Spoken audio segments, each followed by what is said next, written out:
Jokul TV, la télé de la jeunesse. À présent.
De Jokul TV, heureux de vous retrouver dans votre édition spéciale de votre défilé du 4 avril, 65e édition après l'accession à l'indépendance. Nous sommes ici à Rufisque, plus précisément dans la route nationale, pour vous diffuser tous les moments forts de cette 65e édition de votre accession à l'indépendance. Vous aurez toutes les images avec mon caméraman Lebou, mais aussi avec votre plus jeune journaliste Ousmane Niang. De la partie, vous aurez toutes les interventions venant des autorités politiques et administratives du département de Rufisque. En même temps aussi, vous aurez les différentes interventions venant de la société civile. Tout sera sur Jokul Info en complicité de la team technique de Jokul Info Lebou. Merci beaucoup les gars. Gibi da nga tudd ku baax Gibi da nga tudd yaakaaru yéen.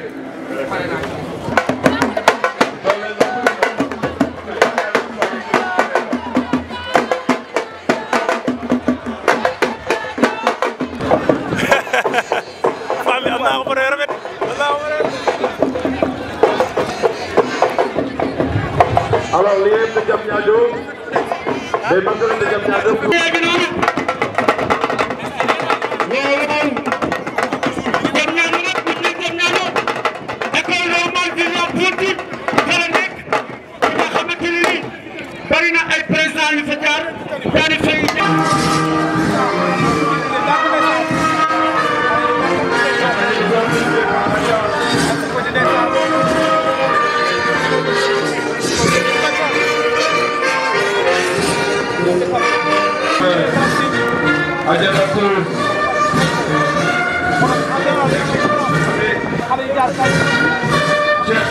Merci beaucoup, Fageli.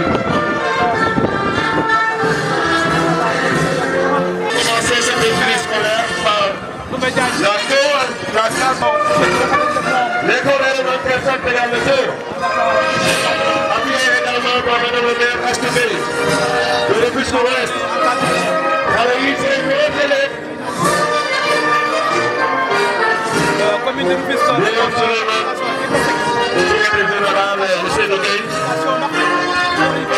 Merci beaucoup. Dans cette école qu'on a appelée coopération formation professionnelle. Après les écoles, de la formation professionnelle, dans la comptabilité, dans la gestion, dans l'administration, c'est la première école de formation professionnelle de Rufisque, pensée avec eux et Dieu à tous les malgrés ici. École d'Almachon qui fait partie de Rufisque mais prise en charge par la ville de Rufisque tey Dakar la ñu waroon défilé mais ñu ngi nii merci beaucoup maire docteur Omar Cissé merci Abdoulaye Faye merci monsieur le secrétaire général de la ville de Rufisque merci beaucoup. Les centres de formation pour zone Afrique il faut partir de la commune de Bargny avec le président Flambeau Mamadou Diouf le sous-préfet merci. Donc vraiment nos frères handicapés dañu ñaan ñëpp jot ak tout s'il vous plaît encourager le handicap. Voilà sur la question de notre président Maïnia. Ils ont des champions en basket, en athlétisme, ils ont des champions en football et même en cécifoot parmi le Sénégal, en handisport et ils ont participé aux Jeux olympiques de la jeunesse, Inch'Allah de 2026. On les applaudit très fort, petite démonstration, 5 minutes.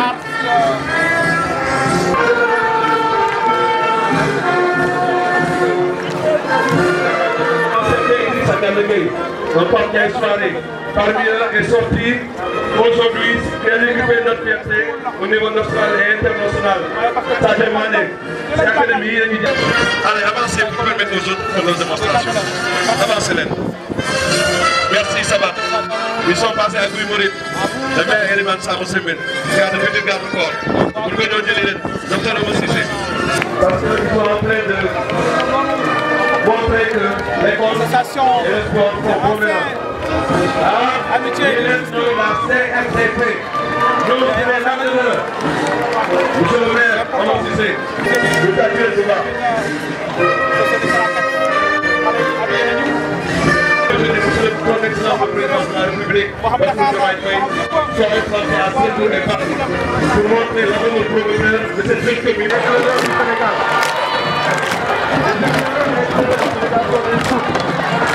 Créé par Lord Madelpole depuis 1866. Dans une école qui forme des jeunes de valeurs citoyennes autour de soi, à la participation de la nation. C'est des jeunes qu'on appelle les 4 qui sont devant. Ils ont moins de 6 ans. Dans la citoyenneté, on les exultera. Ils ont été présents en répétition.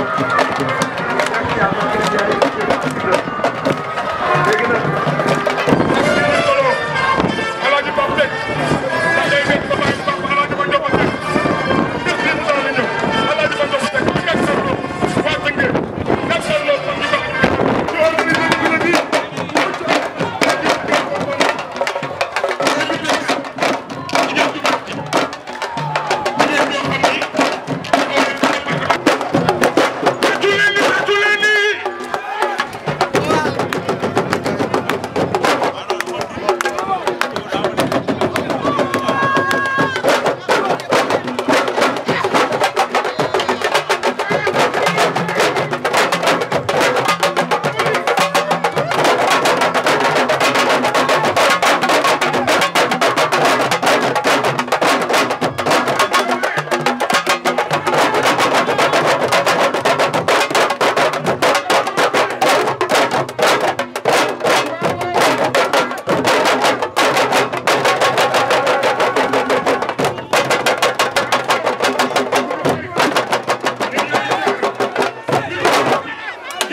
merci beaucoup. Tëngéej ak Géej ñoo ànd. Alors, on va accueillir Aquagym ici. Alors, tous les dimanches à 8h, ils sont à la place. C'est une activité et gymnastique qu'ils font, mais également médicale.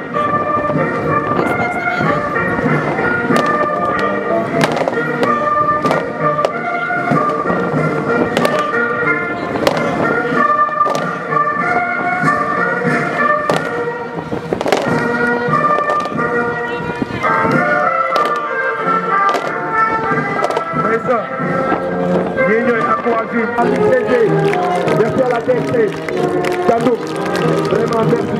Merci à la DST de Rufisque également. Alors, ça c'est le cadre de vie, la direction générale du cadre de vie et de la propreté. La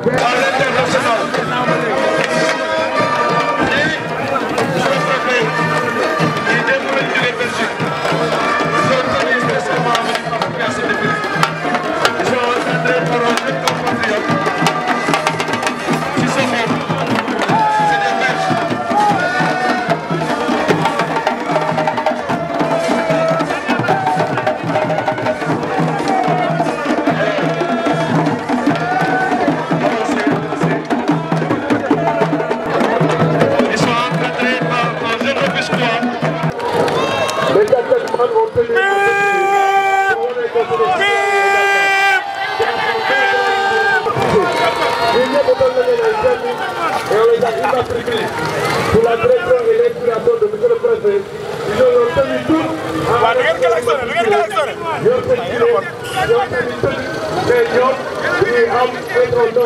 merci à monsieur le maire. Sans permis la leen utal ñii ñëpp am nañu sans permis.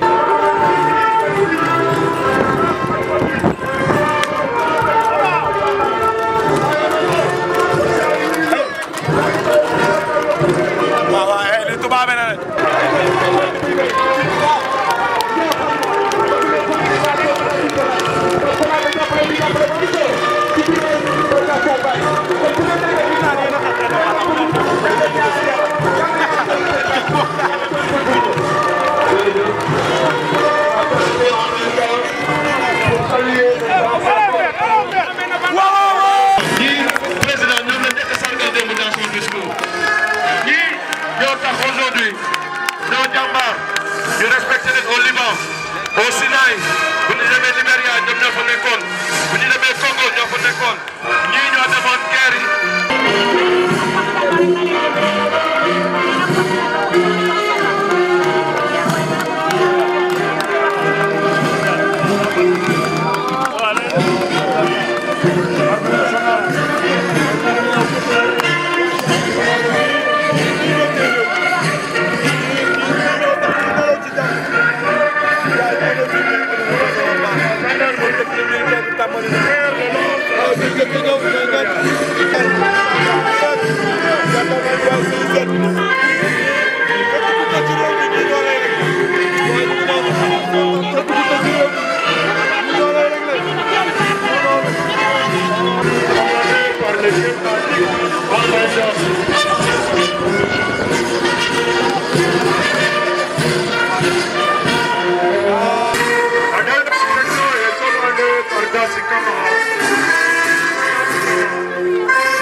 Groupement mobile d'intervention de commandé par le lieutenant Moustapha Diéry.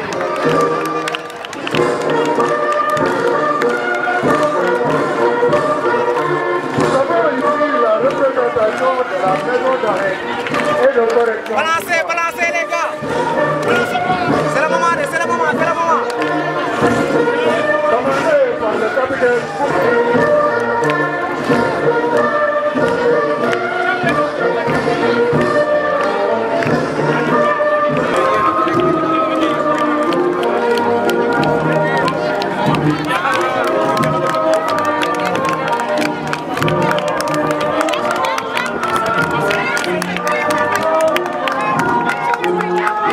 internautes ñu nekk ba tey ak ñoo xamante ne si aussi fii lañ défilé si ici à Rufisque donc da nga leen di bàyyi rek ñu daal di présenter wax aussi ban sentiment lañ am ginnaaw bi ñu défilé devant le préfet de la ville de Rufisque waaye aussi devant le maire monsieur Omar Cissé maire de la ville de Rufisque ñu ngi lay bàyyi nga nuyoo. ok asalaamaaleykum ñu ngi leen di ziar bu baax maa ngi tudd madame Kobar nekk assistante sociale au CEDAF de Rufisque ànd ak sama naataangoo yi madame Mbaye madame Koundoul madame Bari waaw ñun nag dañ nekk centre boo xam ne c'est un centre départemental d'assistance et de formation pour la femme nous dépendons du ministère de la famille et des solidarités suñu directrice mooy madame Mbengue Ndeye Fatou Bissik Sarr que nous saluons de ce passage moom la ñu àndaloon tey si défilé bi ak xale yi nga xam ne ñoo fa nekk waaw di def formation en couture et en restauration waaw kay merci. Maintenant, quel est le sentiment qui vous anime en ce moment ginnaaw bi ngeen défilé devant les plus hautes autorités du département? waaw kay c'est un sentiment de fierté parce que en tant que citoyenne nekk sénégalaise de nationalité vraiment dañuy kontaan bokk ci sous la direction toujours de notre directrice madame Mbengue moo tax ñu teew fi tey ànd ak élèves yi ñu wane lu ñu mënee lu ñuy jàng foofu restauration couture tout ça sérigraphie teinture loolu la ñuy def waaw kay. Merci beaucoup. Merci beaucoup. Toujours ici à Rufisque. Maintenant, on est avec Paco Boy, un joueur international. On va lui laisser le soin de se présenter avant qu'on vienne dans le but du sujet. Salut, ça va? Je suis Paco Boy, international sénégalais, habite à Rufisque. D'accord. Paco Boy, nga ñëw sa dëkk sa pays si quartier natal à Rufisque nga nekk fekk fi défilé bi. Quel est le sentiment qui vous anime en ce moment? Contentement rek la am. Tay avant tout fête de l'indépendance. loo xam ne ñi nga xam ne xeexal nañu tey ban tey ñu mën a am jàmm juddoo si dëkk bi màggee si dëkk bi et tey ñu gis fi suñuy papa suñuy doom suñuy xarit suñuy rakk et ñun rii rek lan am mooy indépendance tey suñ ko amuloon yaakaar naa ne tey jàmm du am ba ñuy mën a fekkante di nuyoonte ñun ñëpp. 6 ans sans fête de l'indépendance ici à Rufisque tey ñu daal di ko amalaat avec le préfet monsieur Maguette Diouf. waaw Maguette Diouf contentement rek lay am def na loo xam ne depuis 6 ans ñun jeunes yëpp ñu ngi ko doon xaar rêve la aussi tey ñëpp toog fii jàkkaarloo nit ñi ñuy défilé si suñu territoire muy Tëngéej et que ñun ñëpp Dakar lañ daan dem di ko assister tey ñu assister que fi nga xam ne mooy suñu gox mu xamoon ne ñàkkoon na fi depuis 6 ans mbégte rek lañ am mbégte bi mënuñu ko exprimer quoi d'après ay tey suñu paree ba toog suñu kër yi leen xam ne vraiment tey Maguette defal nañu loo xam ne ñun ñëpp ñu ngi ko doon xaar quoi. Un mot de la fin synonyme de sensibilisation peut-être. waaw comme ni ma ko waxee rek fête de l'indépendance suñ koy wax yëpp kii moo tax ñuy xam sécurité moo xam liberté moo tax ñuy wax oppression moo xam tey yàlla nañu yàlla dooleel bañ koy mën a taxaw at yu nekk. ok merci beaucoup. Toujours ici à Rufisque, nous sommes actuellement avec le président de la Sonaged, M. Adama Diène. On va lui laisser le soin de se présenter. Merci beaucoup Adama Diène, directeur des finances et de la comptabilité de la Sonaged. Qu'est-ce que ça vous fait de faire votre défilé ici devant le préfet de la ville de Rufisque, mais aussi avec le maire de la ville de Rufisque? Tout d'abord, je suis Rufisquois. C'est pour cela que je viens participer au défilé sur invitation aussi du préfet du département. Et puis aussi, il y avait la Sonaged, nos agents qui devaient défiler. C'est pour cela que je suis là aussi doublement en tant que Rufisquois et en tant que aussi directeur au sein de la Sonaged pour vraiment accompagner nos agents et les encourager, les féliciter. 6 ans sans fête de l'indépendance ici à Rufisque, c'est la fin d'une ère. Oui, effectivement. Donc, ça dépend des autorités. Maintenant, nous remercions par là le président de la République, son Excellence, son Premier ministre, qui ont autorisé l'autorisation, qui ont autorisé le défilé cette année, parce qu'ils pouvaient bien organiser une prise d'armes. Maintenant, ils ont préféré un défilé national sur tout le territoire national, et Rufisque ne devrait pas rester les bras croisés sans rien faire. Donc, c'est pour cela aussi nous remercions le préfet et nous le félicitons pour la bonne organisation. Donc, vraiment, tout le département, je veux dire, tout le département a participé au défilé et que la population est très satisfaite par rapport au défilé. Ça, la fête de l'indépendance nous rappelle beaucoup de choses. En tant que jeunes, quand on était très jeunes, nous venons, comme les enfants actuellement, pour au moins assister, participer à la fête, qui est une fête nationale. C'est une fierté, pour dire que c'est à cette période que nous avions notre souveraineté nationale et c'est très important de la fêter. ñu nekkaat ak ñi nga xamante ne si aussi nekkoon nañ daal di def seen prestation ici à Rufisque dañ koy daal di rek mu daal di présenté wu ak les internautes de Jokkul Info. waaw asalaamaaleykum waa Jokkul Info man la Alima Fall Diop dëkk Bargny jiite turub Ndaw Rabine toogaay jéena bu waa Bargny toogaay jeex na nga jiite ko tey nga ñëw daal di def défilé ak ñi nga xamante ne si ñoo di sa waa mbootaay devant le préfet devant également le maire Omar Cissé. waaw loolu du ñu def la dul di ko rafetlu rek la kontaan si loolu ndax la tey ni tey bésu indépendance département de Rufisque organisé que ñun ñu jógee commune de Bargny représenté fi commune de Bargny bu ñu ñëwee tey fii si Rufisque te Rufisque doon département bi du ñu def la dul di si kontaan di si bég lool. ndax Bargny bari na tur bu ndaw rabine mais comme tey ñun ñoo fi ñëw représenté au nom de Bargny donc duñu def la dul kontaan si loolu. mais juróom-benn at yoo xamante ne si Tëngéej feetewul benn yoon fête de l'indépendance tey ñu daal di koy amal si jamonoy monsieur le préfet Maguette Diouf. waa juróom-benn at yooyu ñaare li ko yëngal lépp. weeru koor bi da si bokkoon ndax 4 avril yu fi masaana jaar jamono yi nu weesu yëpp da daan emox weeru koor kon tey ji ba nu yàlla mayee nag ba loolu jàll ba ñu ñëwaat ci bés bu indépendance bi ñu ñëw feete ko fii si département de Rufisque nag duñu def la dul kontaan si lool wax dëgg yàlla. merci beaucoup. ok merci. nga xamante ne si également c'est un membre de la société civile mu nekk fii nag daal di seetaan si défilé bi ba pare dañ koy daal di bàyyi mu daal di nuyoo wax li nga xamante ne si également mooy yëg-yëg bi mu am si bésu tey bi. waaw salaamaaleykum gars yi salaamaaleykum waa Sénégal salaamaaleykum waa Tëngéej ñu siyaar ñëpp di baal wax ñëpp di baal ñëpp di leen wax ne déwénati yàlla na nga fekkee at yu bëree bëri di wax ne nag maanaam ren 4 avril bi fii si Tëngéej dafa ala daw me ndax soo xoolee maanaam ni mu daan amee ak tey ni mu amee gars yi war noo xam ne maanaam soppi ko am na daal waaw ñu ngi gërëm tamit suñu président bi monsieur Diomaye Faye ak suñu premier ministre Ousmane Sonko. ndax soo xoolee lii nga xam ne maanaam dëkk bi mu ngi changé ndax ak soo xoolee li njëkk la daan am ak lii nii am nii war na noo xam ne dëkk bi mu ngi changé bu baax a baax kon ñu ngi leen di gën a encouragé ñu gën a jàpp te xam ne maanaam ñun ñu ngi seen gannaaw. si histoire kon nag gars yi nañ gën a fulaal Tëngéej gën a faydaal Tëngéej te xam ne waaw maanaam ñun Tëngéej rek la ñu am lu dul Rio bëgguñu barki maam Seera Fall te fu ñu dem drapeau Rio la ñuy yëkkati sa kaw keneen ku ñëw bëgguñu. Rio seul waaw ñu ngi leen di gërëmaat yéen bu baax a baax di leen wax ne seen liggéey rafet na trop macha allah jaa ngeen jëf gars yi. ok amis internautes di Jokkul Info fii la ñuy yem ak yéen si li nga xamante ne si moo di bésu tay bi fête de l'indépendance 65e fête de l'indépendance depuis 1960 2025 mu nekk 65 ans déjà waaye nag defe naa mbir yi soppeeku na ndax depuis juróom-benn at yoo xamante ne si Rufisque feetewul benn yoon fête de l'indépendance maanaam ba si atu coronavirus ba jamono bi ñuy wax ak yéen fête de l'indépendance amagul woon mais alhamdulilah avec le préfet mais aussi avec monsieur le maire Omar Cissé ak Maguette Diouf daal dinañoo amal fête de l'indépendance ici à Rufisque defe naa toutes les branches de la société de la communauté rufisquoise étaient présentées donc dañ leen si jaajëfal bu baax a baax di leen kontaanee yéen aussi ñi nga xamante ne si yéen a ñuy suivre saa su ne dañ leen di jaajëfal di leen kontaanee di leen wax nag image bu leeree lébu moo fa jaar waaye aussi image photo yi aussi bu jaaree yoon décoration beex li ni mel c'est avec ki nga xamante ne si moo di Omar Diakhaté di Pape Maguette Diakhaté waaye aussi montage vidéo yeeg li ni mel c'est avec le plus jeune DG du Sénégal dinaa leen ko moo di Mbaye Babacar di leen jaajëfal di leen wax cappale seen baaraam di leen jox dig daje ba beneen yoon même heure même chaîne sur les antennes de Jokkul Info